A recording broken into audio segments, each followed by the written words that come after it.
안녕하십니까. 리서치 4팀 강민재 알테오젠 발표 시작하도록 하겠습니다. 기업 경영은 다음과 같습니다. 참고 부탁드립니다. 목차는 다음과 같습니다. 산업 분석, 기업 분석, 투자 포인트, 리스크, 밸류에이션 순으로 진행하도록 하겠습니다.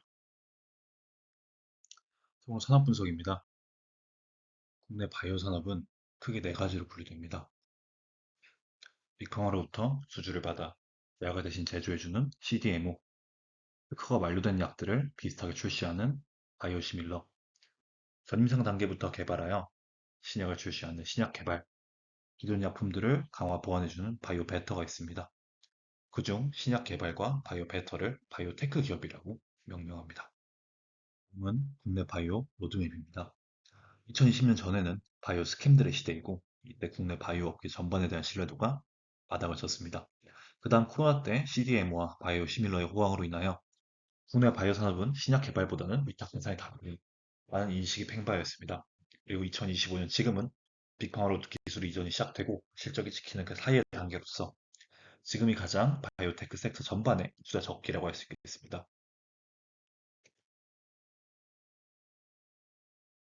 그렇다면 바이오테크 기업들의 수익 구조에 대해서 알아보겠습니다. 바이오테크 기업은 라이센스 앤 아웃이라는 독특한 방식으로 매출을 발생시킵니다. 매출 발생 규모는 위 슬라이드와 같습니다.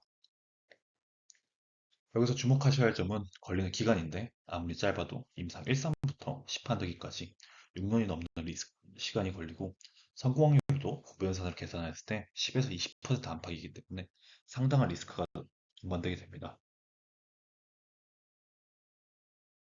다음으로는 코로나 시기 때 막대한 캐시를 쌓은 빅파머가 23년에 어떠한 물질을 M&A, 라이센스 아웃 하여 집중적으로 투자했는지 보겠습니다.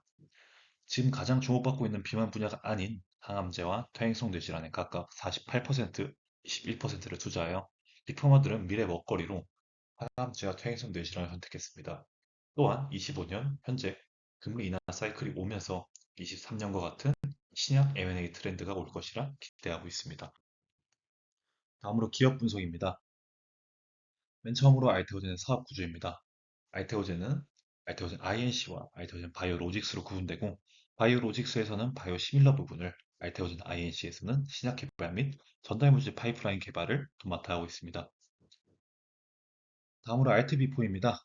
하이브로 자임으로 대표되는 이 기술은 알테오젠 주가의 알파이자 오메가라고 말할 수 있습니다. 기술을 설명하는 자체는 너무 어렵다 보니 간단하게만 설명드리자면 고농도의 물질, 즉 항암제, 알츠하이머 치료제 등을 링거 형태가 아닌 위고비로 대표되는 피하 주사 제형으로 투약할 수 있게 도와주는 물질입니다. 고농도의 물질을 피하 주사 제형으로 투약 가능하게 하는 기술을 가진 회사는 전 세계에 할로자임과 동사가 유일하며 할로자임의 특허 만료는 2027년인 반면 동사는 2043년까지 특허가 유지되어 빅파마의 계약 위치에서 상대 우위를 점하고 있습니다. SC 제형은 아까 말씀드린 대로 위고비로 대표되는 피하 주사 제형인데 위고비 같은 저농도 물질은 기술 개발이 굉장히 쉬운 반면 고농도 물질은 기술 개발이 어렵고 모든 특허로 가는 통로를 할로자임과 알테오젠이 틀어막고 있어 신규 진입이 불가능한 상태입니다. 다음은 알테오젠과 계약한 글로벌 빅파마들입니다. 아스트라제네카와 2024년 13.5억 달러, ADC 분야의 압도적 1인자인 다이치 상큐와 24년 3억 달러 규모로 계약 체결하였습니다. 또한 전 세계 의약품 매출 3년간 부동의 1위인 머크와 4.5억 달러 플러스 로열티 5% 규모로 계약 체결하였습니다. 자세한 내용은 뒤에 추가 서술하겠습니다. 또한 넥스트 알트피포와 계약한 유럽 바이오시밀러 1등 산도스도 존재합니다. 이를 통하여 이미 2세대의 알트피포가 개발 완료되었고 바이오시밀러의 특성상 로열티 15%로 시장에서 예상하여 2030년부터 다달렉스 산으로만 프리캐시 플로우가 수천억 원에 육박할 것으로 예상하고 있습니다. 다음으로 투자 포인트입니다. 첫 번째는 추가적인 라이센스 앤 아웃 가능성입니다. ADC는 차세대 항암제로서 기존 항암제와 달리 암세포에만 결합하여 부작용이 감소된 항암제입니다. 연평균 9에서 12%의 CAGR로서 10년 안에 표적 항암제, 면역 항암제의 항암제 점유율을 넘어서 항암제 시장 점유율 1위가 될 것이라 예상됩니다. AD 시장의 대표적인 다이치 상큐가 알테오젠과 계약하면서 후발주자들의 계약이 사실상 강제된 상태입니다. 다이치 상큐는 지난 11월 계약 후 7개월 만에 임상 1상으로 13개월을 달성하여 엄청나게 빠른 속도로 개발하고 있음을 알 수 있습니다. 다이치 상큐와의 계약은 기존 SC 제형의 도입 목표인 특허 연장과는 다르게 유효성 증가와 부작용 감소 또한 타겟으로 하여 알테오젠 협상력을 더욱더 강화시키는 계기가 되었습니다. 또한 에너투는 ADC 전체에서 매출 1위를 기록하는 약물인 만큼 에너투의 후발 주자들은 알테오젠과 계약하는 것이 거의 강제되어 있습니다. 그중 가장 강력한 후보군은 화이자의 캐셀러로서 2023년 화이자는 그의 가장 큰 M&A를 진행하였는데 이 M&A 기업은 ADC 개발 기업으로서 사실상 다이치 상규를 이기겠다는 표를 가진 것으로 해석됩니다. 또한 2028년 특허가 만료되는 캐사일러 특허 연장을 위해서라도 알테오젠과 계약을 해야 됨이 강조됩니다.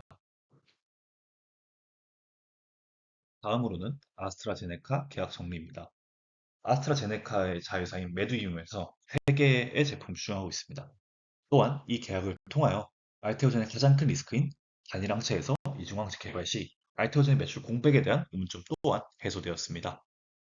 이를 통해 세 가지의 라이센스의 나웃이 국가적으로 기대가 되는데 첫 번째는 이번 연도 5월에 키트로다 대비 2배의 우위를 PFS 임상에서 증명하였지만 OS에서 통계적 유의미소 이끌어내지 못하여 임상 3상에서 실패한 이보네시바 외 아키소가 아스트라제네카에 인수된다는 블룸버그 보도가 있었습니다.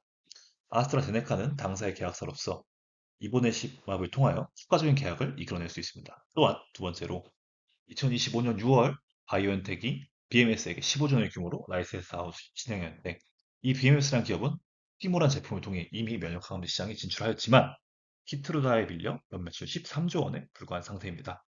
그런 시장에 15조 원을 들여서 진출하였다는 것은 키트루다를 이기겠다는 병신의 의지를 엿볼 수 있다고 생각됩니다. 따라서 BMS 또한 알테오젠의 추가적인 계약 상대가 될 수 있습니다.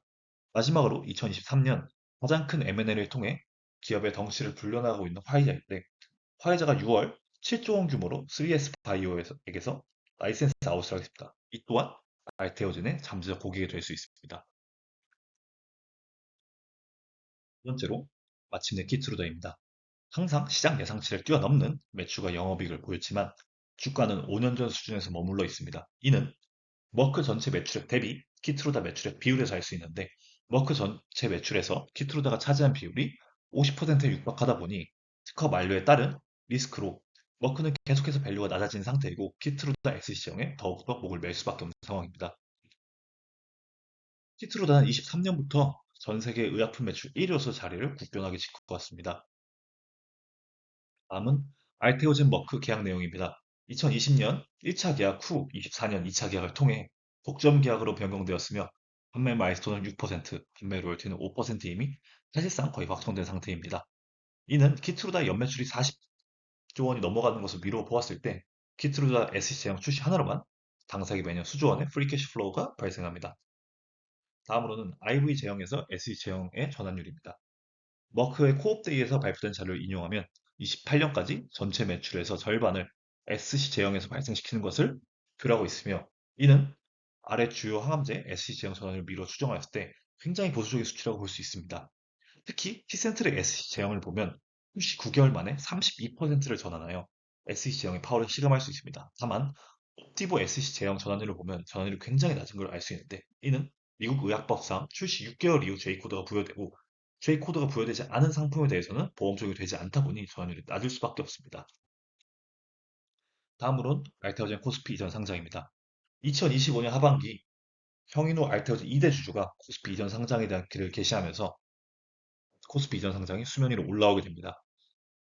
지난 토요일 키트루다 SC 제형이 FDA 승인을 받으면서 코스피 이전 상장은 사실상 정해진 수순이라고 생각됩니다. 셀트리온 코스피 이전 상장 분석입니다.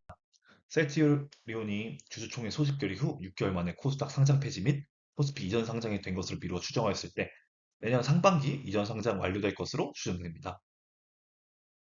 주주총회 소집 결의부터 이전 상장까지 이전 상장 이슈로 약 350% 정도 상승하였는데 이후 OPM 개선 실패하며 주가 추세를 이어가게 됐습니다. 하지만 알테오젠은 이제 실적을 지키는 국면에 접어들었기 때문에 이전 상장 모멘텀으로 상승 후 유지할 것으로 기대됩니다. 다음으로 리스크입니다. 첫 번째로 할로자임과의 특허 분쟁입니다. 탭의 할로자임 PGR 특허 무효 심리 게시 사유인데 사유도 너무 많고 이해하기도 너무 어려운 내용이니 결론만 빠르게 말씀드리자면 결론은 탭은 11개의 모든 심리 게시 사유에서 그 손을 들어줬습니다. 다음으로 2025년 8월 28일 PGR 심리 게시 결과에 따르면 미국 특허청의 발표에 따르면 할로자임은 PGR 정식 게시를 앞두고 기존 특허 청구항 일부에 대해서 포기 결정을 내렸습니다. 그 다음으로 IRA 약간의 행정명령입니다. 머크 코옵데이 발표에 따르면 머크 IRA 약가 인하는 키트루다 경우 2029년부터 해당된다고 발표했습니다.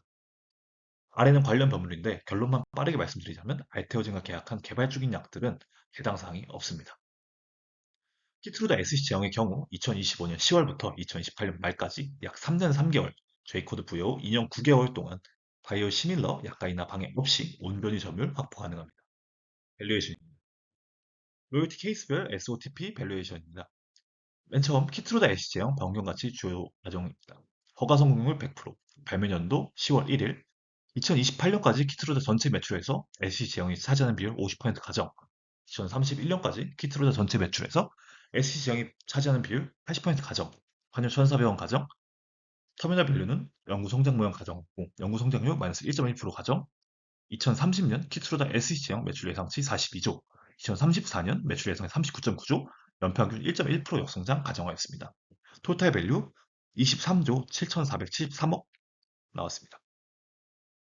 N02 SC 제형 변경 가치 주요 산정입니다. 허가 성공률 80%, SC 제형 변경 3상 평균 성공률을 75에서 85% 감안하였습니다. 발매는 29년 발치상 공식 IR 참고였습니다. 2031년까지 N02 전체 매출에서 SC 제형이 차지한 비율 50% 가정했습니다. 환율 1,400원 가정했습니다.